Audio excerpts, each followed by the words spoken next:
Hi, welcome to வைர்கூடே studio. இன்றைக்கி நாம் என்ன ரெசிபி பார்க்க போகிறோம்னா, நம்ம குட்டீஸுகளுக்கு லஞ்ச் பாக்ஸ் கொடுத்துட ஈஸியான உருளைக்கிழங்கு சாதம். அதுக்கு முன்னாடி என் வீடியோவுக்கு சப்ஸ்கிரைப் பண்ணுங்கள், ஆளுங்கிற பட்டனை அமுத்துங்க, ஷேர் பண்ணுங்கள், கமெண்ட் பண்ணுங்கள். வாங்க இப்போ ரெசிபிக்குள்ளே போகலாம். உருளைக்கிழங்கு சாதம் நம்ம எல்லாத்துக்கும் பிடிச்சதோடுன்னா உருளைக்கிழங்கு. அதை வச்சு ஒரு ரெசிபி நம்ம பண்ணி கொடுக்கும்போது நம்ம குட்டீஸுகளுக்கு ரொம்பவே விரும்பி சாப்பிடுவாங்க, பிடிக்கும். அது லஞ்சுக்கெல்லாம் கொண்டு போய் சாப்பிடும்போது ரொம்ப நல்லா இருக்குங்க.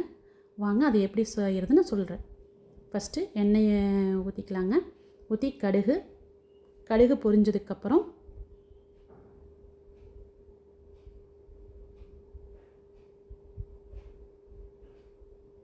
உளுந்தம்பருப்பு, கடுகு உளுந்தம்பருப்பெல்லாம் போட்டுக்கலாங்க. அது கூட கொஞ்சமாக சீரகம் எல்லாம் நல்லா பொரிட்டுங்க. பொரிஞ்சதுக்கப்புறம் சின்ன வெங்காயம், இந்த இடத்துல பெரிய வெங்காயம் சேர்த்துலாங்க, அது கொஞ்சம் இனிச்ச மாதிரி இருக்கும். ஆனால் சின்ன வெங்காயம் சேர்த்தும்போது ரொம்ப நல்லா இருக்குங்க. சின்ன வெங்காயம் கொஞ்சம் நல்லா நம்ம சாப்பிடும்போது வாய்க்கு வரப்போது முழு வெங்காயமாக போடும்போது நல்லா இருக்குங்க. நீங்கள் உங்கள் விருப்பம், அரிஞ்சும் சேர்த்துலாம், பட் ஆனால் நீங்கள் முழு வெங்காயமாக போட்டு பாருங்கள், ரொம்ப நல்லாயிருக்கும். வெங்காயம் போட்டு நல்லா வணக்கி விடுங்க. என்றைக்குமே வெங்காயங்கிறது நல்லா வணங்கணுங்க. அது வணங்கி வரும்போது தான் அந்த ஒரு சாப்பாட்டுக்கான ஒரு பக்குவமே நல்லா டேஸ்ட்டாக வருங்க. வணங்கட்டும். அது கூட கொஞ்சம் கருவேப்பிலை,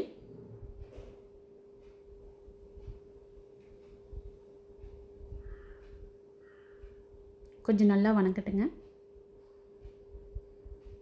கொஞ்சம் நல்லா வணங்கினதுக்கப்புறம் வெங்காயம் கலர் மாறினதுக்கப்புறம் பூண்டுங்க, ஒரு 5-6 பூண்டுங்க. அரைக்க வேண்டாம், 1க்கு 2 தட்டி நம்ம போட்டுக்கலாங்க. தட்டி போடும்போது தான் அதனுடைய மனம் கொஞ்சம் நல்லா இருக்குங்க. அரைச்சி போடுறத விட கொஞ்சம் தட்டி போடும்போது நல்லா இருக்குங்க. கொஞ்சம் தட்டி அதையும் சேர்த்து நல்லா வணக்கி விடுங்க. இப்போ வெங்காயம் பூண்டு எல்லாம் நல்லா வணங்கட்டுங்க எண்ணெயில். பாருங்கள், கலர் எல்லாமே மாறிக்கிச்சு.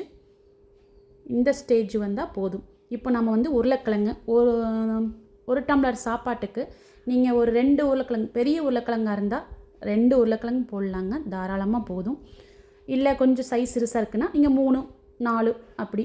இந்த சாப்பாடை பொறுத்த வரைக்கும் உருளைக்கிழங்கு கொஞ்சம் உண்டுன்னு இருந்தால் தான் நல்லா இருக்குங்க. நம்ம சாப்பாடோடு அந்த உருளைக்கிழங்கு அப்படியே முழுசாக நம்மளுக்கு வரும்போது தான் அது மென்று சாப்பிடும்போது நல்லாவும் இருக்கும். அந்த டேஸ்ட்டு நம்மளுக்கு பிடிக்குங்க. அந்த உருளைக்கிழங்கு சாப்பாடு அப்படிங்கிற அந்த ஒரு எஃபெக்ட் நல்லா இருக்குங்க. நல்லா பொடி பொடியாக அரிஞ்சு தோலில் எடுத்துட்டு சதுரமாக நான் இந்த சைஸ் அரிஞ்சு போட்டால் போதுங்க. இதுக்கு மேலே நீங்கள் பெருசாக போட்டாலும் சாப்பாட்டை விட பெருசாக இருக்கும்போது நல்லா இருக்காதுங்க. கடிச்சு சாப்பிட்றதுக்கு இந்த ஸ்டேஜ் இருக்கும்போது நல்லா இருக்குங்க. இப்போ உருளைக்கிழங்கு போட்டு நல்லா வணக்கி விட்டுட்டு, இப்போ உருளைக்கிழங்கு கூடையே நல்லா வெந்து வர்றதுக்கு கொஞ்சம் உப்புங்க. இந்த ஸ்டேஜ்லேயே நம்ம உப்பு, மிளகாத்தூள் எல்லாம் சேர்க்கும்போது உருளைக்கிழங்கோடு அந்த எண்ணெயோடு நல்லா வணங்கி வருங்க. அப்போ தான் அந்த எசன்ஸ் எல்லாம் நல்லா இறங்கி வரும்.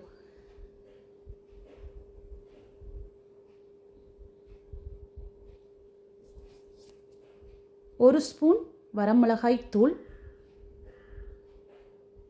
மஞ்சத்தூள் கொஞ்சங்க, ஒரு 1/4 ஸ்பூன் போட்டுக்குங்க. இந்த ஸ்டேஜில் நீங்கள் வரமிளகாத்தூள் ஒரு 1/2 ஸ்பூன் இல்லை 3/4 ஸ்பூன், உங்கள் காரத்துக்கு ஏற்ப, குழந்தை எப்படி சாப்பிடுவாங்களோ அந்த மாதிரி, 1 ஸ்பூன் மல்லித்தூள். நீங்கள் இதெல்லாம் போட்டு நல்லா வணக்கி விடுங்க. அந்த எண்ணெயிலேயே இந்த மசாலாவோட உருளைக்கிழங்கு நல்லா கலந்து வந்துடுங்க. உருளைக்கிழங்கு நல்லா கொஞ்சம் வேகட்டுங்க. இந்த இடத்துல உருளைக்கிழங்கு நல்லா குழையிற அளவுக்கு வேக விட்டுறாதீங்க. உருளைக்கிழங்கு முழுசாக நமக்கு வாய்க்கு வரும்போது தான் நல்லாயிருக்கும். ரொம்ப குழைய வேக விட்டுறாதீங்க. அதுக்காக உருளைக்கிழங்கு வேகாமையும் சாப்பாடாக போட்டுறாதீங்க. நல்லா வணங்கி வரட்டும். இந்த ஸ்டேஜில் நம்ம ஒரு 1/4 டம்ளர் இல்லைன்னா 1/2 டம்ளர் தண்ணி நம்ம ஆட் பண்ணிக்கிறோம். ரொம்ப அதிகமாக வேண்டாங்க. ரொம்ப அதிகமாக போனால் டேஸ்ட்டு மாறி போயிடும். ஒரு 1/4 டம்ளர் 1/2 டம்ளர் போதுமான அளவாக இருக்குங்க.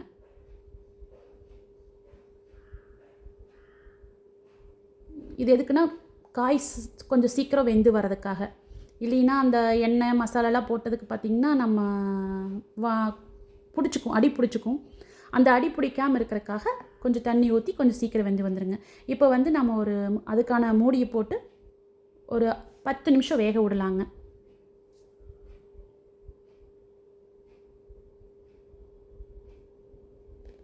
இதுக்கு வந்து நம்ம சைடிஷ் ஏதாவது கொடுத்துடணும் அப்படிங்கிற இதே இல்லைங்க. உருளைக்கிழங்கு மசாலாங்கும் போது வந்து நம்ம சாதத்துக்கு ஏதாவது நம்ம சைடிஷ் கொடுக்கணும் அப்படிங்கிற அவசியமே இல்லைங்க. இதே போதுமானதாக இருக்கும். நல்லா வேகட்டுங்க. இப்போ பார்த்திங்கன்னா உங்களுக்கு அமுத்தி பார்த்திங்கன்னா உருளைக்கிழங்கு ஓரளவுக்கு வெந்திருக்கும். வெந்ததுக்கப்புறம் ஒரு சின்ன சைஸ் தக்காளி, அந்த தக்காளி எடுத்துக்குங்க. நல்ல பொடி பொடியாக கட் பண்ணிக்கோங்க. அதையே வந்து இப்போ நம்ம ஜாயின் பண்ணிடலாம். தக்காளியை ஜாயின் பண்ணிவிட்டு இப்போ இந்த இடத்துல வந்து உப்பு லைட்டாக போட்டுக்குங்க தேவைப்பட்டால். ஏன்னா தக்காளி வந்து ரொம்ப குழஞ்சு வரணுங்கிறதெல்லாம் இல்லைங்க. ஓரளவுக்கு வணங்கினாவே போதும். ஒரு 5 நிமிஷம் 2 நிமிஷம் வணங்கட்டுங்க.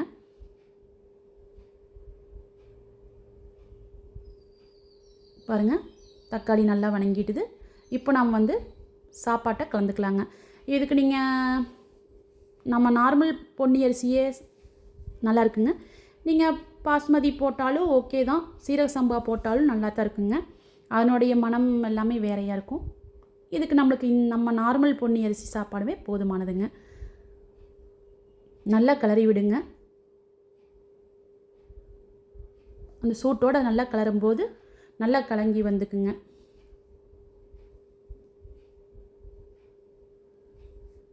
ஒரு 5 நிமிஷம் அப்படியே ஒரு 2 நிமிஷம், அதிக நேரம் வேண்டாம், 2 நிமிஷம். இதுக்கு வந்து சாப்பாடு குழஞ்சி போயிடுச்சுன்னா நல்லா இருக்காதுங்க. வெரைட்டி ரைஸை பொறுத்த வரைக்கும் சாப்பாடு குழஞ்சிருச்சுன்னா நல்லா இருக்காதுங்க. அந்த டேஸ்ட்டே போன மாதிரி ஆயிரும். சாப்பாடு வந்து உதிரி உதிரியாக இருக்கும்போது தான் அதனுடைய டேஸ்ட்டே வேறையாக இருக்குங்க வெரைட்டி ரைஸ்க்கு. நல்லா வெந்துருச்சு. இந்த ஸ்டேஜில் வந்து நீங்கள் கருவேப்பிலை, கொத்தமல்லி தழை மேலே போட்டுக்கலாம். அவ்வளோதான் ஃப்ரெண்ட்ஸ். தேங்க்யூ. என்னுடைய வீடியோ பிடிச்சிருந்தா லைக் பண்ணுங்கள், கமெண்ட் பண்ணுங்கள், சப்ஸ்கிரைப் பண்ணுங்கள், ஷேர் பண்ணுங்கள். அப்படியே மறக்காமல் செஞ்சு பார்த்துட்டு ரெசிபி எப்படி இருந்ததுன்னு என்கிட்ட சொல்லுங்கள், கமெண்ட்ஸ் பண்ணுங்கள். Thank you friends.